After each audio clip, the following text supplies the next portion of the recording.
No matter how much the US has pressured Russia to stop buying Chinese oil, this data says that it hasn't happened. But if you also look at China's exports to Russia, they all seem to be at the same stability, 111, 115, 103. The decline in the 2025, I think, is because of all the disruptions that were caused by Donald Trump's tariff barrage.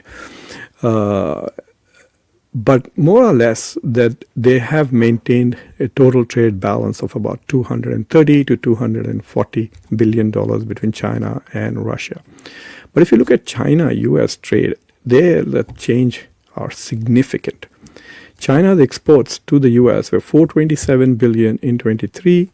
It went up to $438 in 24, and then sudden decline in 2025 to 308. This is primarily because of the tariff war. At one point, the tariffs were 145 and 125. 145 on Chinese goods to the US and 125 on US goods to China. So that disruption has really brought down China. So China lost about $120 billion worth of trade, $130 billion worth of trade to exports to the US.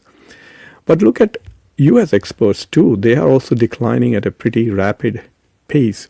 So roughly China lost 25% of its exports to the US, and US lost 30% of its exports to China.